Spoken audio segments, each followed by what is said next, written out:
I don't know if I'm missing anything. I did a really quick introduction, but if you think there's anything needed, go ahead and chime in.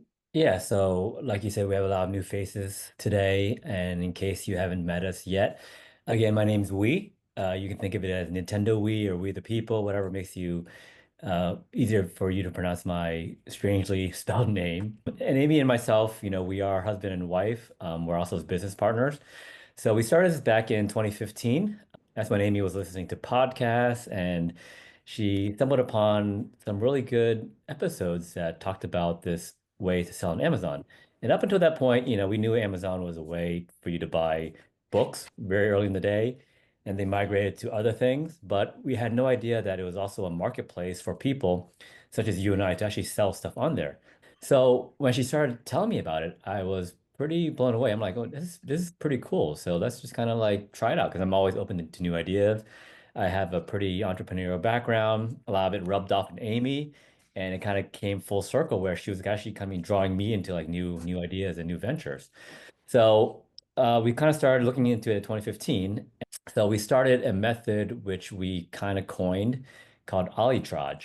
And it's a combination of going onto AliExpress, which some of you might know is a website for you to actually be able to source products straight from China, a lot of times straight from the manufacturer, but in smaller quantities. So there's AliExpress, which is the more famous and more popular one. That's for you to kind of order like large quantities. AliExpress was a way for you to order Alibaba, I'm sorry, Alibaba was the one where you have to order large quantities.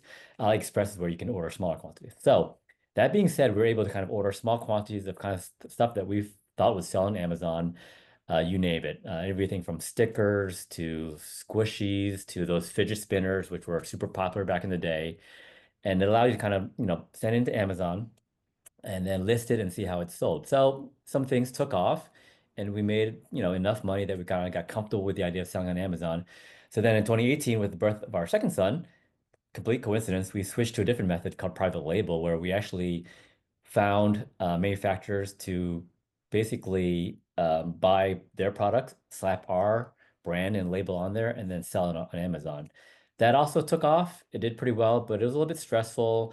I won't get into the ins and outs of private label too much, but again, Amazon does give you a lot of different styles to choose from. And that being said, 2020, our daughter was born, and we pivoted to another method called replen. That's where it's a little bit closer to arbitrage. If you know the idea of retail arbitrage, where you can walk into a Target, walk into a Walmart, and you're able to find stuff using the Amazon app, scan it. Lo and behold, it's selling for much higher on Amazon. You grab a couple units off the shelf, send it to Amazon, and you make money that way. So with Replan, it's a little bit more predictable because you're actually finding items that are being replenished over and over again on these store shelves. You're not looking for clearance deals. You're not scouring the, thrift stores or the sales bin. You're actually buying stuff for full price and then selling it on Amazon. But again, no matter what method you decide to choose for selling on Amazon, buy low, sell high, right? That makes sense in all sorts of business, and that's exactly how it works on Amazon. So what I'm going to be talking about today, which is FBM, fulfilled by merchant, that is more applicable to replan, retail arbitrage, online arbitrage, whatever you name it. Again, this is where you are more likely to be buying stuff off shelves or on websites and then sending it to Amazon. Well, selling it on Amazon. Um, Private label also does work well with fulfilled by merchants. So a lot of the stuff I talk about today will apply to fulfilled by private label as well. So, and it'll kind of make a little bit more sense once I go into it. So that's kind of a little history of Amy and my journey over the last several years. We've been doing Amazon ever since, and we're going to continue doing for the near future. It's a great business, so we're glad you're here today to kind of learn a little bit from us. Yes, thank you for filling in the gaps. So we'll go ahead and get started. So I'll be asking all the questions as if I'm brand new to this method and I don't know anything. So teach me like a 5-year-old who, like our son, who's in kindergarten. So tell me, what is FBM? Well, FBM is the acronym that we use around our household in our business, right? and that simply stands for fulfilled by merchant. So a lot of you are familiar with FBA, which is fulfilled by Amazon. So this is kind of taking that acronym and switching out the Amazon with the merchant part of it. Technically, Amazon doesn't call it fulfilled by merchant. They call it Merchant Fulfilled Network, MFN.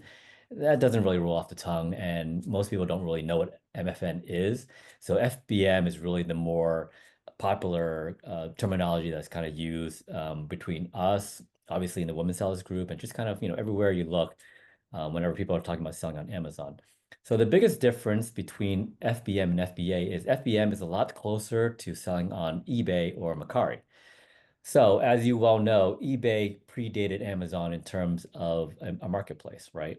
And eBay was the first place that some of us started our, you know, uh, as customers, right? We actually bought stuff off eBay. And FBM is kind of similar. So you have your inventory and you actually store it in your house, in your warehouse, wherever, but you have it somewhere that you can get a hold of it quickly. And you list it on Amazon, just like you did on eBay, for example. And as soon as the item sells, you're going to get a notification, whether it be on in your app or on your email inbox, and it's going to tell you that you sold the item. Great. So now that's where you have to go ahead and get that item to the customer. So it's your responsibility to take it off your shelf, put it into a box, tape it up, purchase the shipping label, and then drop it off either at the office, UPS, FedEx, whatever your preferred carrier is. And just like eBay or Mercari, it's also going to be your responsibility to handle any type of customer service issue, right? Because now that you're fulfilling the order, whenever the customer has a complaint or they want to return it, they're going to be reaching out to you. So why would I sell FBM instead of FBA? Because it sounds like FBA is a lot more convenient for a seller because they don't have to be the one storing all the inventory. They just have to ship it out to an FBA fulfillment center. Why would I do Right. FBM instead? Right. And actually FBM and FBA do share some similarities. So first off, both of the listings are on the same page, right? So if I were to go buy this Hydro Flask water bottle, for example, and whether I ship it to Amazon or whether I am storing it here for FBM purposes, the listing's the same. So a lot of times, a lot of buyers won't really know the difference between what is being listed as FBA or FBM. They just typically go to the buy box. And the buy box, for you that are unfamiliar, is that big eye-catching box that you look at first whenever you're in a listing, and most likely you're going to go ahead and click buy now. You do have the ability as a buyer, as a shopper, to go ahead and look at other listings, but for the most part, and I'm the exact same way, I don't really want to kind of dig through that. I like the convenience of hitting the buy box. And the buy box typically is the lowest price, not always the case, but it's almost guaranteed to be the fastest way to deliver the item to you. So that being said, even though FBA and FBM listings are sharing and taking turns getting the buy box even, the idea is that whoever can get the item to the buyer the quickest is going to get that buy box. And that's kind of where FBA and FBM starts to differ. So I've already explained FBM. FBA is, as Amy alluded to, was where you actually ship the item into Amazon. Amazon will store it for a fee. Amazon will also go ahead and take it off the shelf, put it into a box, everything that I explained earlier. Again, but they're doing the work. So of course they're going to charge a fee. And the fee is roughly 25 to 30%. And that's going to be on top of the 15% referral fee. So the 15% referral fee is the one fee that the two methods share. So that is the fee for simply being able to use Amazon's website and list your item on there for sale. Whether it's FBA or FBM, at minimum, you're going to be paying that 15% referral fee for using Amazon's marketplace and their listing. And then after that, that's where FBA fees start to kick in. And when the dust settles, you're looking at 40, maybe even 50%. So the fees are hefty. But you have to realize that this is probably as close as you're going to get as being able to have a somewhat passive business on Amazon because Amazon's doing all the work for you. So obviously you're paying more, but you're kind of saving time because Amazon's doing all the fulfillment for you. Not only that, They're also going to be handling any type of customer service complaints. They're going to be handling the refund. And so you almost have basically nothing to worry about as soon as you ship it into Amazon. And when I say nothing to worry about, I'm kind of, exaggerating. I mean, obviously there's still stuff to worry about, and it's not necessarily as passive as you think it should be. So when we're doing FBM, just like FBA, there are some risks. Can you name some of those things that people should look out for when what are the risks that I'm looking at if I'm doing FBM? Yeah, so before I can talk about the risks of FBM, I should also talk about like the benefits, right? So, really like the top benefits for FBM is that you can literally get the item into your inventory and list on Amazon right away. So we don't do this much as we did in the past, but I remember I could be standing in line at Target or Costco, for example, and there was something that was just sold really, really well, and I had to restock. So I have my shopping cart. I have, let's say, 20 units of this item. I'm in line. I got my Amazon seller app on me. I update it to say that now I have 20 items in stock. And because I'm doing FBM, that means that it's going to go ahead and upload that inventory into Amazon's system right away, and shoppers can actually buy it. And I kid you not, have had sales happen as I'm still waiting in line, as I'm checking out, as I'm loading that inventory into my car. I'm actually making sales right then on the spot because the inventory is being active immediately. Um, the other reason is that as convenient as FBA is, Amazon, and as big as Amazon is, Amazon sometimes it's too big for itself to even it can get it out of its own way. And what I mean by that is that Amazon is just so popular and so many people are selling on FBA that Amazon can't keep up with the demand in some cases. So we've sent stuff into Amazon FBA and it's been sitting on their fulfillment center docks for days, weeks, even upwards of a month, right? Some of the worst times were around like the pandemic when everybody was selling on Amazon and a lot of, Amazon's obviously workforce was suffering from the same reasons that we were, calling out sick because of COVID, other logistical issues, and a lot of inventory just sat there for a long time. So, which is where we kind of made the decision to sell both FBA and FBM depending on the listing.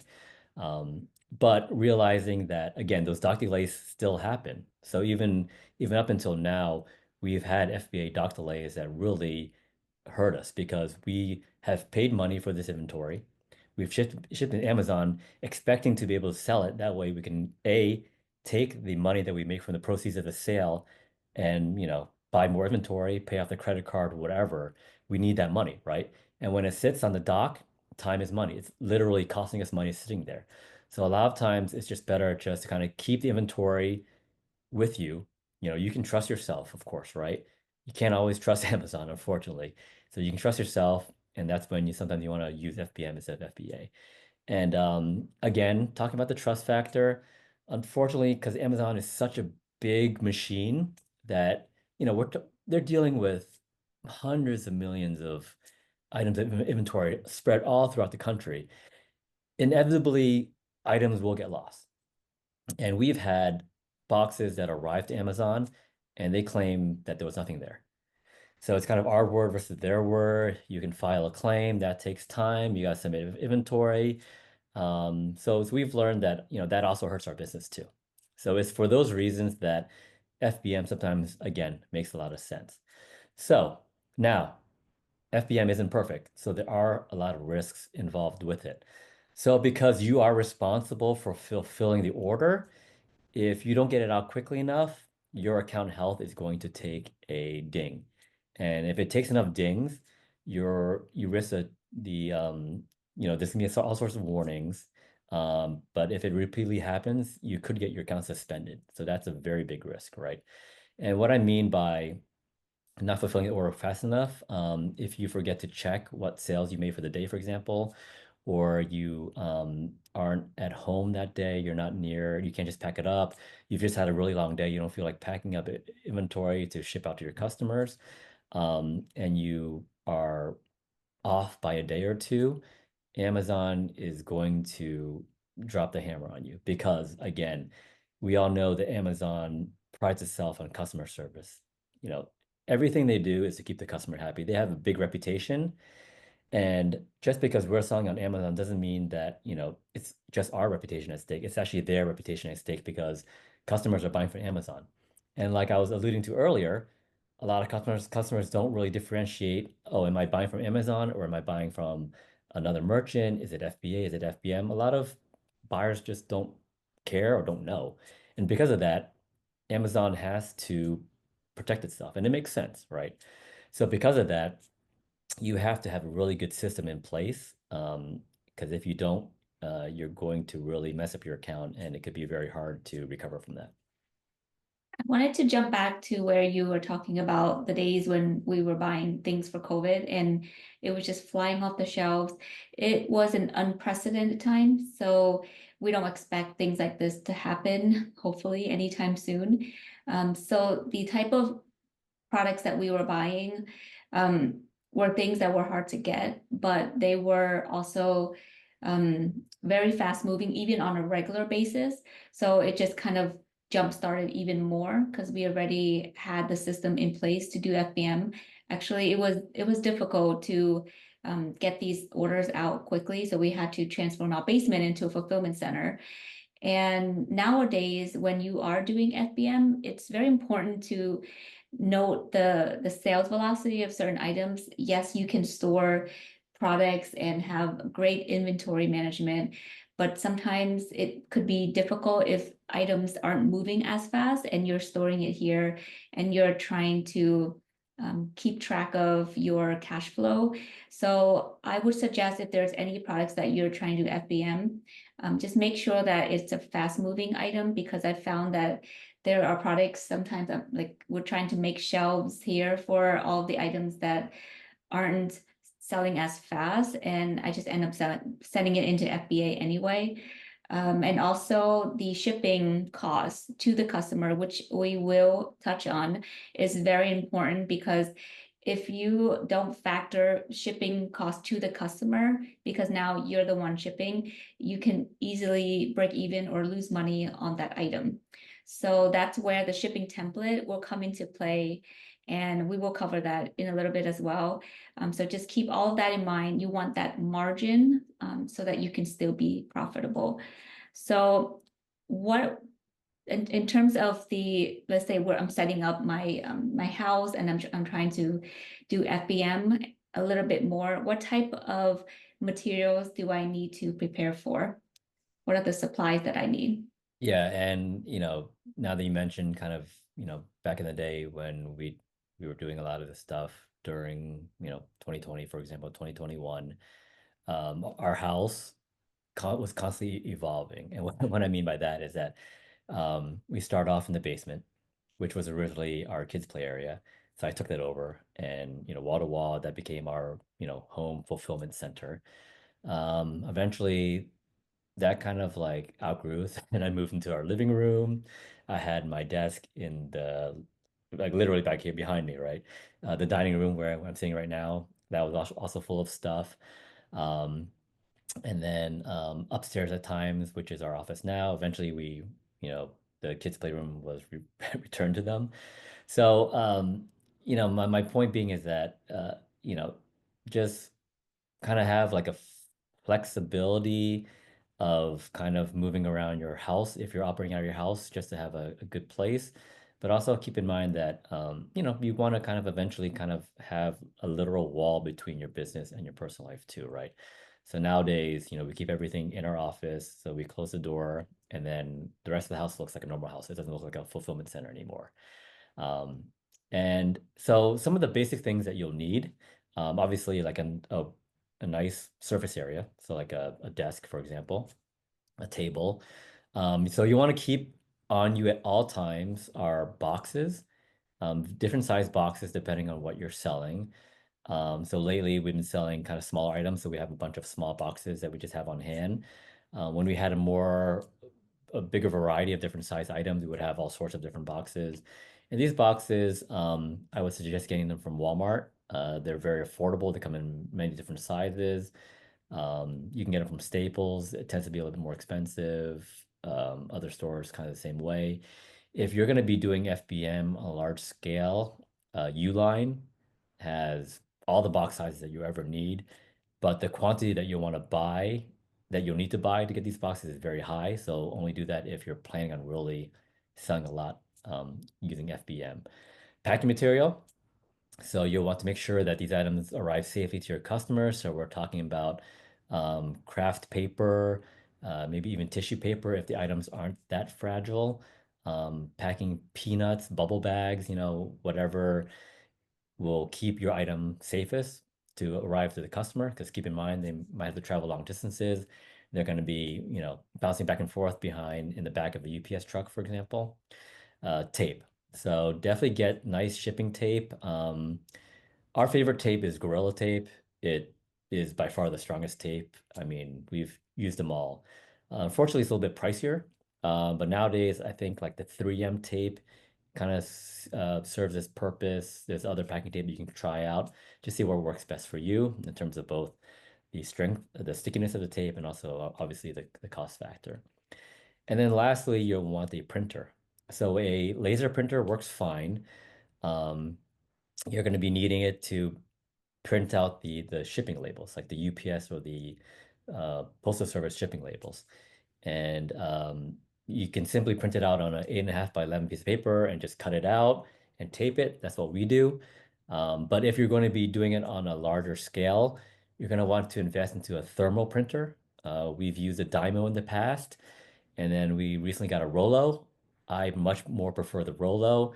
It's just easier to use. It's less likely to jam. At the end of the day, they both do serve the same purpose, is they just print out on a nice adhesive thermal piece of paper that you can peel off and stick it onto the box that you're going to ship out, along with a packing slip too.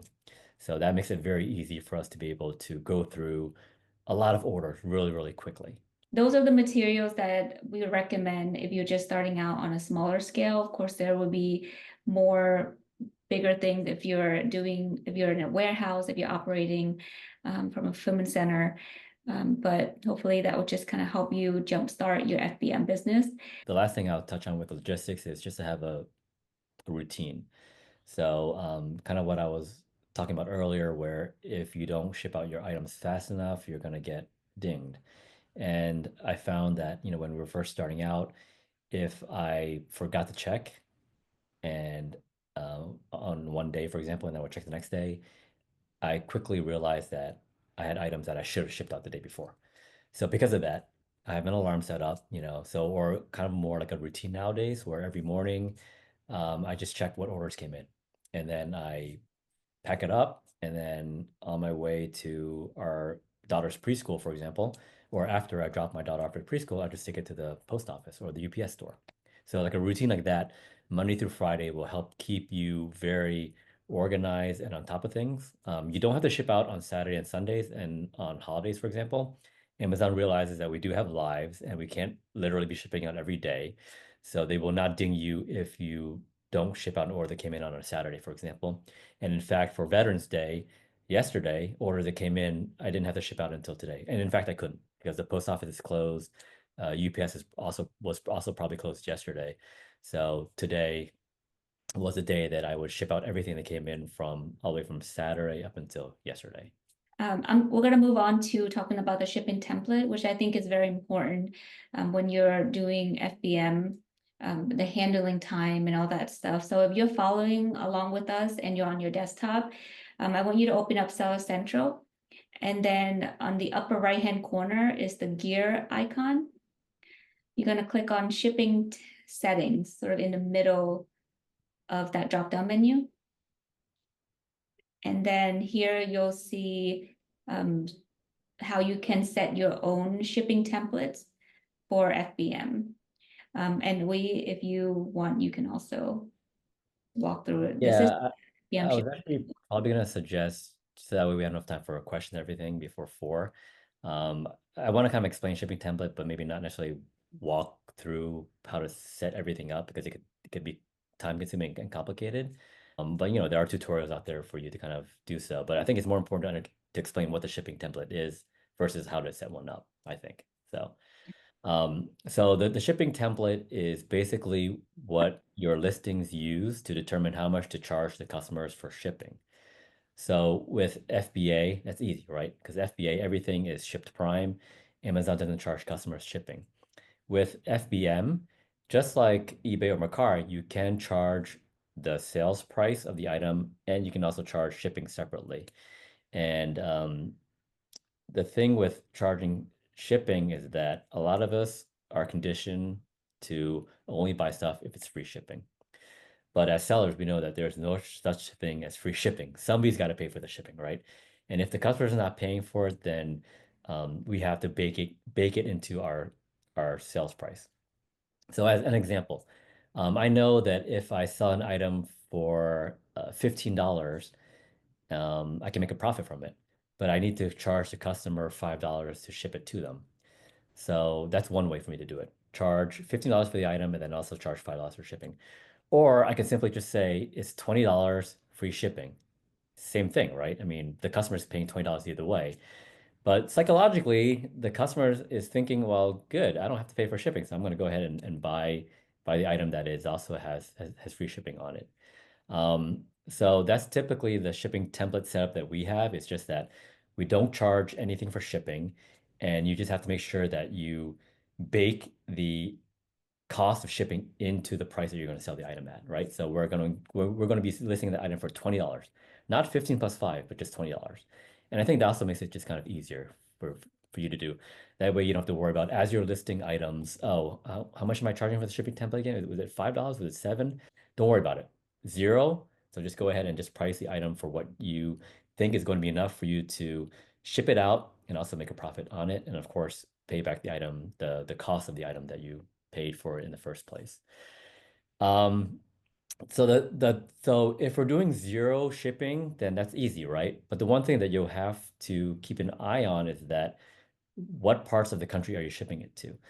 So this is where FBM differs from eBay. For example, eBay, I believe I was able to basically say I will only ship to these areas, or if I ship to these states, I charge this much. I ship to these states, I charge this much. Because of the way Amazon is set up and because the way the buy box is set up, it does not allow you to have a different price depending where you ship, right? So if I'm shipping free, $20.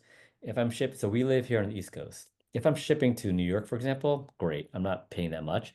I can maximize my profit. Well, guess what? If a buyer buys from California, which happens a lot, then I'm going to be only making $20, but then I have to pay more to ship it out there. And you have no control over that.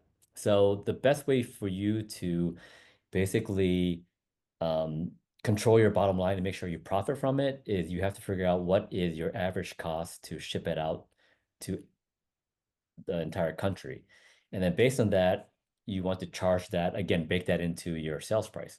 So going back to my example, if I'm charging $20, I've already decided that based on $20, whether I ship it to New York or whether I ship it to California, I'm going to make a profit. I'm going to make more, obviously, to New York than I will with California, but over the duration of the history of me selling this item, I'm going to be getting an average cost of how much to ship to all these different states, and therefore I'm going to be making money no matter what, right? So I'm not worried about on a per sale basis how much money I'll be making. I'm more worried about on a larger scale. After I ship out 100 of these, what is my average profit across all 100? And if I've priced the shipping, costs accurately, then I'm making a healthy profit and I don't really have to worry about that. So with that said, when you first start selling an item, you may not know exactly how much it costs, but over time you'll kind of figure out an average and then you can kind of adjust your sales price on that. Another way to kind of predict how much it might cost is just to pick an area that's in the middle of the two extremes, right? So for me, the middle of the two extremes will be someplace literally in the middle of the country, right? So I'll be picking some random state exactly in the middle of the country, and I'm going to be estimating how much it's going to ship out there. And that kind of gives you somewhat of an average of how much it's going to cost you, right? Um, So that's one way to kind of like determine what the average shipping cost might be for you for each particular item that you're selling. So sometimes when we're doing research, especially if you're doing like a leads list like Amy's Pods, or you're researching on your own manually, and you have an FBA calculator like Asian Insight, RevSeller, the the breakdown of the cost is Amazon FBA referral fees for the FBA side, and you don't need to calculate that shipping cost. But when you're doing FBM, in my experience, the FBA Asian Insight Calculator doesn't have that extra cost, so we just have to add it on manually. And if you're looking, it's always better to kind of go for the higher price items. So most of our FBA products are in that 20, 25, even $30 range or more, so that we have a healthy profit margin after we calculate shipping costs. Even though FBM, it's only a 15% referral fee to Amazon, the shipping costs kind of takes another 30%. So just to keep that in mind. So do we need to worry about the handling time when it comes to FBM? Yeah, so I'll get to handling time in a second. So one more thing I want to talk about with the shipping template is that the one thing that you can omit, so I can't say I'm not shipping to California. That's not possible. However, I can say that I am not shipping to Hawaii and I am not shipping to Alaska. Puerto Rico is another option, and I think PO Box is another option. So you are allowed to say that you will not ship to those areas. And we actually do turn those off just because for us to get it to Hawaii and Alaska, for example, would take a long time. We would probably miss our delivery window unless we shipped it like overnight. And to ship it that far, the costs are crazy. So unless you're a seller in California, for example, and Hawaii and Alaska are a little bit closer to you, for us it just makes zero sense. So I definitely omitted those shipping destinations. Um, and for each, and another thing that you can control is you can set how long it will take you to deliver an item based on the state. So, for example, New York, I can say that I can deliver that in 1 or 2 days, no problem. California, I'm going to say it's going to be a bit longer, 3 to 5 days, and Amazon will allow you to set that depending on the state. What we use instead is what's called SSA, and I think it stands for Seller um, Shipping Automation, something like that, right? And SSA, and it's found on the shipping template screen.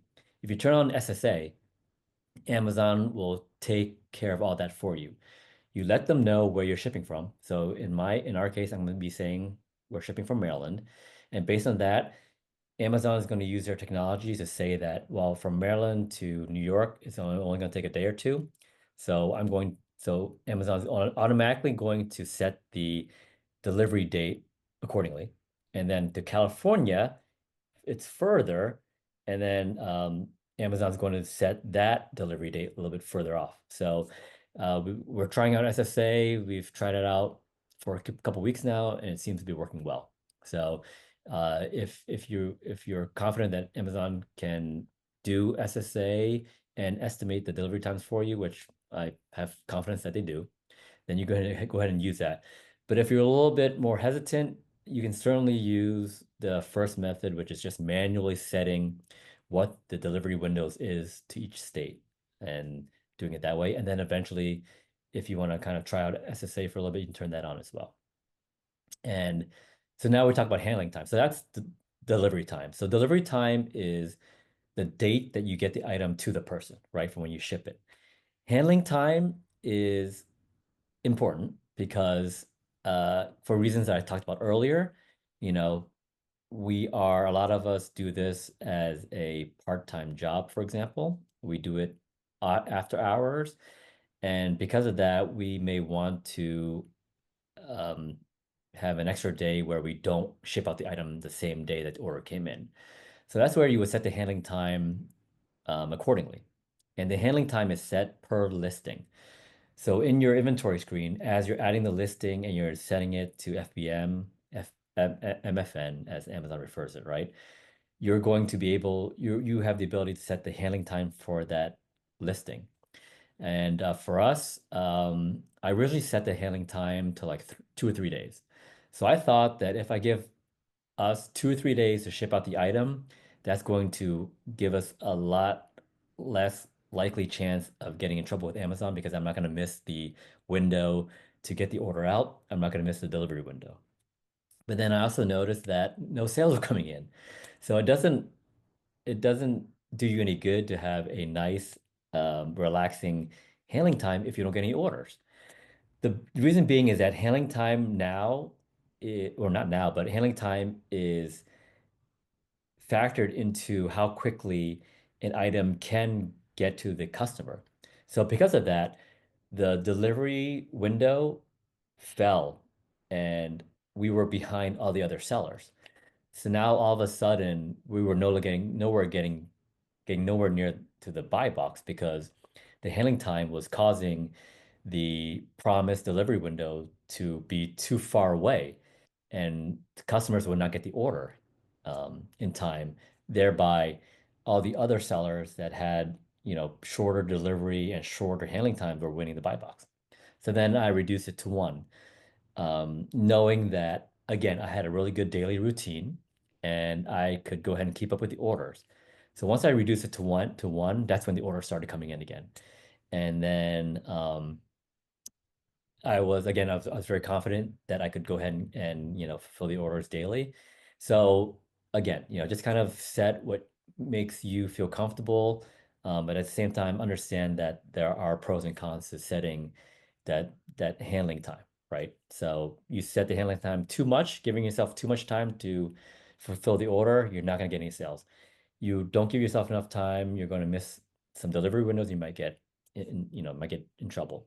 So it just depends on the logistics that you have set up for yourself, and but if you can set up a nice logistical system with a daily routine, then I think one day of handling time is decent and should work out for you.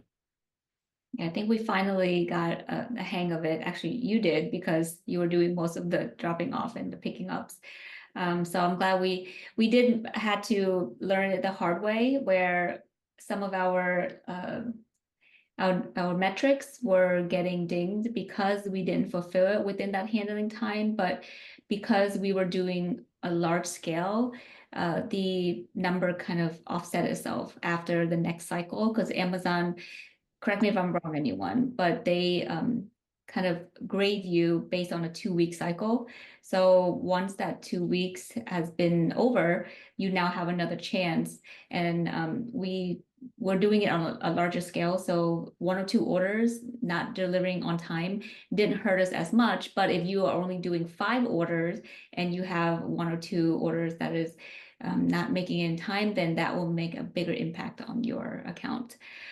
So And what if and you bring up a good point where, like, if you're starting out and sales are slow, still check every day because you never know when that order is going to come in. If you say, "Oh, well, I probably won't get an order for maybe only like once or twice a week. I'm only going to check once or twice a week." That's a big mistake because the order could come in anytime, any hour of the day. Not that you have to ship it out in the middle of the night, but you want to check every day. So even for us, sometimes we have low inventory or we have an item that sells slowly.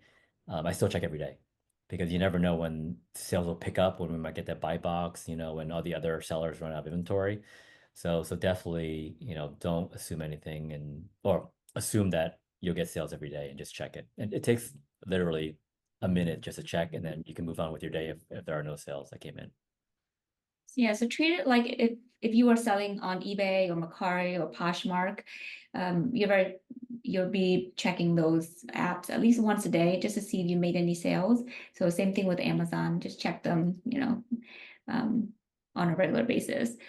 Okay, so our next question before we get to the Q&A is, what happened if I'm on a trip and a vacation and I can't fulfill my orders? What do I need to do? Yeah, so actually, this is very relevant to us because we'll be traveling next month and we'll be gone for a week. And, we're still going to have inventory, right? So you can set vacation mode, what's called vacation mode. And this is a setting for FBM, right? Vacation mode doesn't make sense for FBA because Amazon's handling everything Amazon doesn't go on vacation, right? Amazon's always selling. But as FBM sellers, unless you have like warehouse workers or you have other people to kind of take your place, you are the one that's doing the fulfillment. And if you're on vacation, well, guess what? Nobody's fulfilling it. So definitely make sure that you set vacation mode on, not the day that you're leaving, because what if an order comes in that day, right? You should set it on a couple days before and then let all the orders come in. A lot of times orders will get delayed, pending. You'll get a lot of pending orders. We've had pending orders that might last a couple days to maybe even a week. And guess what? If those orders go from pending to active while you're on vacation, you're still going to get dinged for that. That's a little bit unfair, but that's just kind of the way it is, right? So definitely set vacation mode a couple days, maybe even a week before you leave, just to get all those pending orders out of the way. And that way you can go ahead and ship it out and then just enjoy your vacation. And then when you come back, definitely set yourself a reminder, turn vacation mode off. Otherwise, you're not going to be making any sales and you're going to be, rested and ready to get back, to the business. And you're like, man, why are no orders coming in? Well, that's because vacation mode is still set to on. Awesome. So with that, I want to thank you for being, so informative. I know that a lot of people also have follow-up questions, but before we go there, I know that there is an important part of doing FBM, which is how do we find the right products that we can fulfill either FBA or FBM. And that's sort of where I kind of come in. I do kind of the fun part where product research and my husband here takes care of like the back end work. So I'm very grateful that we're like a team, that we kind of have our own departments. And because of that, we started something called the pods, which is most of you maybe or may not be familiar with. It's a leads list where we help you find products. It literally just started out with a few people asking me, can I help them find products? And because I can't say no, I was like, sure, I'll go ahead and we can start a group and we'll just share these product leads. And a lot of people in that group were beginners, so they couldn't offer their own leads. So then I was the only one sourcing. So eventually we kind of had to come up with a game plan and we hired out some help. We call them our virtual assistants, and they are overseas and they help us find these leads. And they have been the saving grace for our business, because even if I was just finding leads by myself, an 8-hour shift, I can only do at most maybe 3 or 4 per day. And that's not enough, because products that we have, even though they're replenishable, sometimes they just stop selling for whatever reason, and we need to replace those products. So it's good to just have ideas, even if sometimes they may not be a viable lead, they can be an idea. You can start that as your rabbit trail to find more leads. So I really like that process. And so we've had to open up a few beginners pods and advanced pods and replan pods. And these have the criteria that I would put for our business, which is minimum $4 profit, 40% ROI. So because it's almost Black Friday, we are running a sale right now. So if anyone is interested, I'm going to send you this link that you can take a look at and sign up. It's 30% off your first month. It is a subscription, but you don't have to stay in for more than a month. So you just sign in. And if you find that it's right for you, you can continue. If not, no hard feelings, we can part ways. We've had people in the pods for many years now. It's, not for everyone, but of course you can just try it out to see if it's for you. So that's our Black Friday sale that will last until I think the end of this week, or this is an early Black Friday sale. And if it's full, then we'll close it up, because we don't want too many people in one pod. So we close it up until a space open up, and then you can sign on. So these are the pods that we have right now, just beginners, replan, and fast moving pod. So these are the 3. So you can go to the link, womansellers.com/pod, to figure out if any of this is right for you. And you can also kind of take a look at the preview of what you may see when you sign up. So for example, if you're just looking at the beginners pod, which are products sourced in the beginners category. So I don't know if you're aware, but if you're just starting out, Amazon will restrict you to sell in certain categories. So we try to find products that are beginner friendly. And this is a preview of what it will look like when you sign up. So we'll tell you the profit, the ROI. So these are our leads from today. But of course, we block out any private information so that we can protect our pod members. So you would get the ASIN, Amazon Standard Identification Number, goes to the Amazon website, and then where you can purchase the item, the sales rank, the sales velocity. If there's any promo, we'll let you know. And if there's other sellers on that listing, or if Amazon is selling, we'll let you know as well. So it's a good way for you to make like informative decisions. I know somebody's going to ask me, are these good for FBM? And the answer is yes and no. So as we had mentioned earlier, some products could be good for both FBA and FBM, but you have to bake in the shipping costs, right? So if something is, you're making $14 profit and it's going to cost you another $5, $6 to ship the item out, then you still are making a pretty healthy profit. So it's just kind of your own judgment, depending on where you're located. It may cost you less or more to ship out this item. Then FBM would make sense for you. Anything that's less than like $4, like this one, I will ship it to FBA. I don't want to worry about shipping an item that's only making me $4 profit.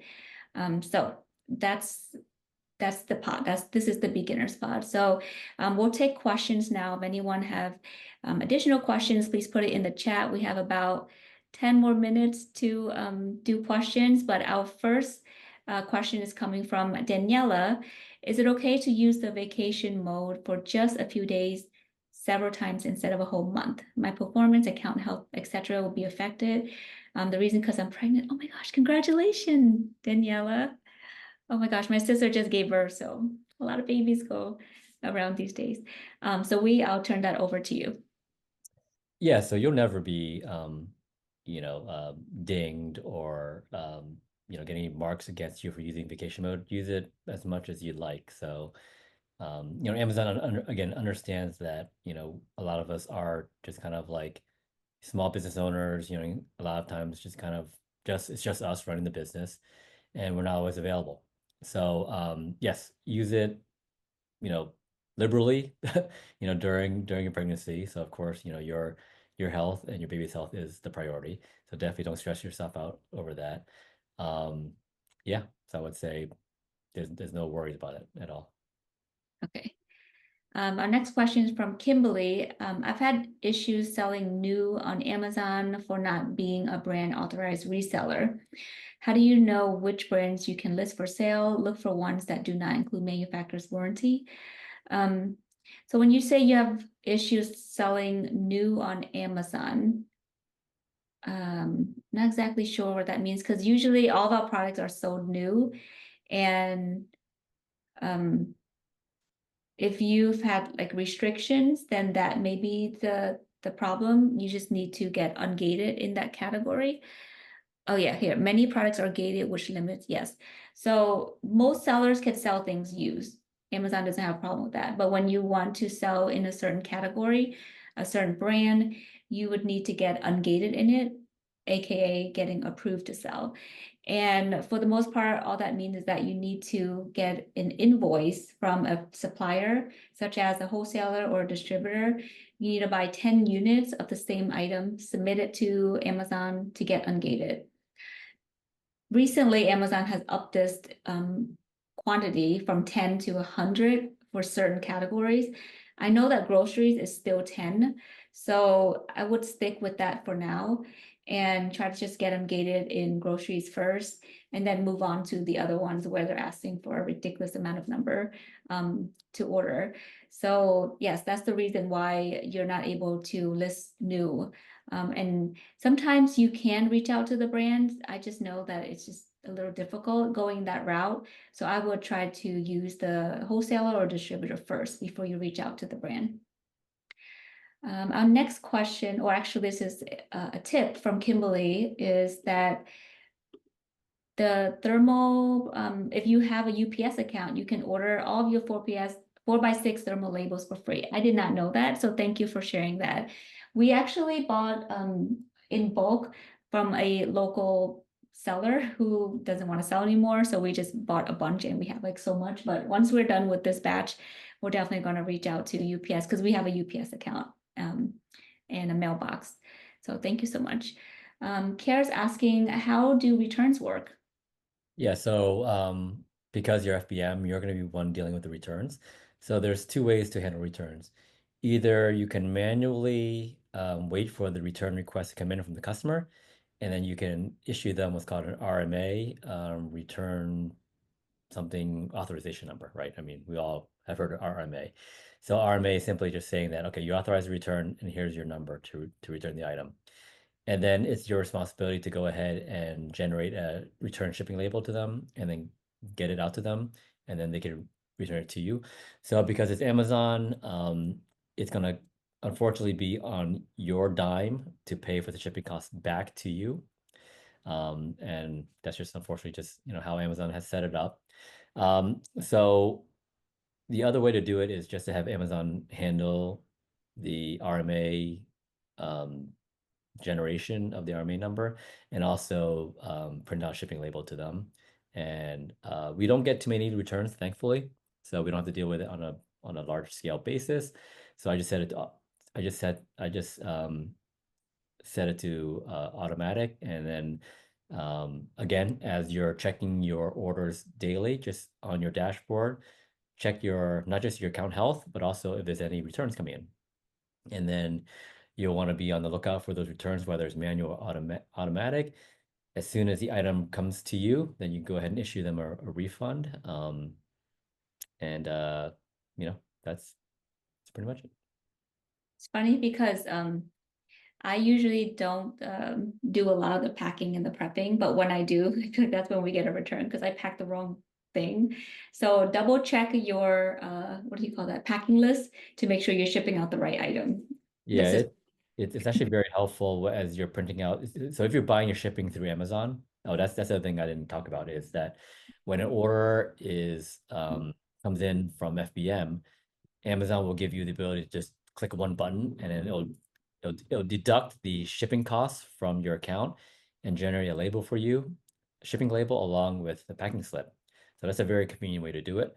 Other ways to do it is using Pirate Ship or Shipping Easy and integrating it into your Amazon account. So just see what works best for you. And so the packing slip that Amy's referring to is something that can be printed, and it'll show you exactly what it should go in the box. And that's a part of my logistics is that I double check what's on the shipping, the packing slip, to make sure that the item that's going in the box is what the customer actually ordered. okay, so I think our last question, or no, we have a couple more. Darcy's asking, I've been using Amazon's guaranteed on-time postage and still getting counted as OTDR as late. Yeah, so I'm sorry to hear that. So it sounds like you're purchasing the shipping label through Amazon, um, which is what we do. And so, Darcy, do you have like kind of like a daily routine where you check it on a daily basis? And if so, are you also dropping it off to the shipper that very same day? So for us, checking the orders, printing out the labels, packing it up, taking it to the actual shipping location the same day, our OTDR rate is like 98, almost 99%. So, almost near perfect. And you have to keep it above 90.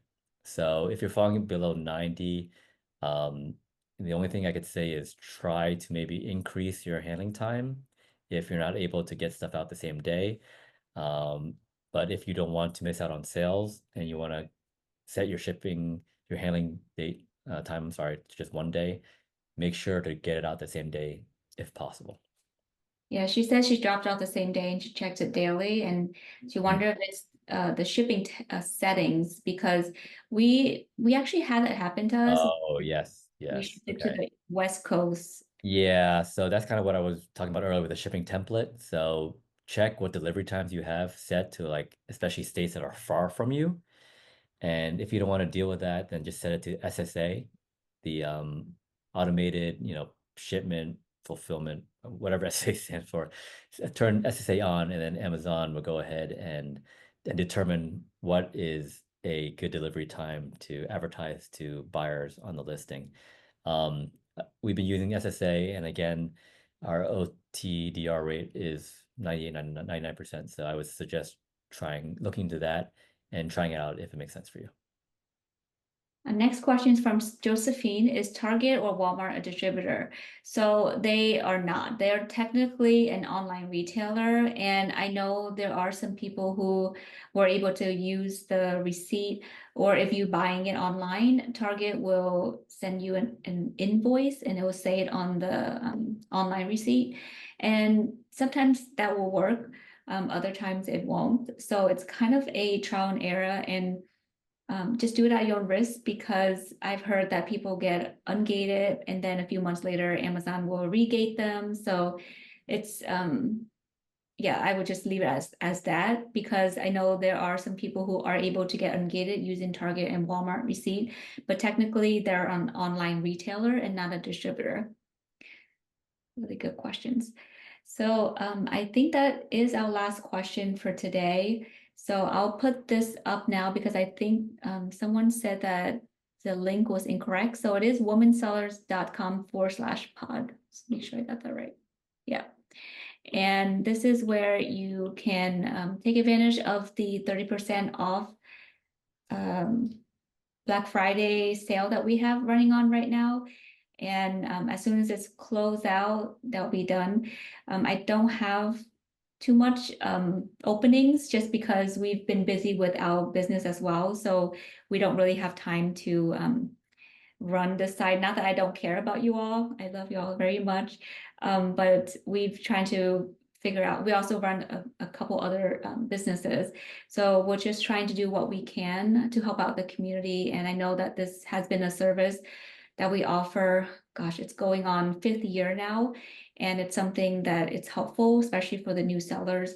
So this is something that is still going to be helpful for you guys. We'll continue to do it as much as we can. So we'll take any feedback that you all would have, whether it be good or bad. We know that, you know, it's coming out of the side that you all love and care about us. So I really value any type of feedback that comes through about the pods. So please keep that coming even when you cancel it. I know there's an option to write, I cancel because, and you can leave a feedback. And I read every single one of those. So I appreciate anyone who take a time out to write those feedback. So thank you very much. Kimberly's asking, if we sign up for a pod, do you help find places to buy from to get invoices? Yeah, Kimberly, I will suggest, especially if you're looking for a specific category, I can give some suggestions on where you can purchase those items to get ungated. But the beginner's pod, you should be ungated because we check those products from. I also manage my brother-in-law's account, and his account is somewhat new. So the products that he's able to sell, I'm confident that new sellers can sell too. So we try to double check before we put it in the beginner's pod. Anything for Canada Pod? Not right now, Donna, but if we've had offered that in the past, but if we have enough interest, I can certainly open another one. Thank you so much, Gail. Happy Thanksgiving to you as well. You're welcome, Josephine. Thank you, thank you. You're welcome, Kara. Okay. How long does it take to get a new account approved to sell? It actually these days, Carmen, is not that long. I know before when Amazon started doing the interviews and post the postcards and all that, it can take up to 2 weeks. But nowadays you can probably get approved within a week if they have all of your information and you know, you live in the States, especially, it shouldn't take that long. So you're welcome, Kelly. Thank you, everyone. So we're gonna head out now. I appreciate you all for taking a little bit of time out of your day to spend with us, and we appreciate you so much, because again, we're trying to fit this into our schedule, and forgive us if we haven't been showing up as often as we used to. But I will try to do it a little bit more regular. I don't want to make any promises, but hopefully at least once a month we can come on here and talk to you all. So thank you again, and I hope you all have a great week and a great Thanksgiving. Take care. Bye. Bye.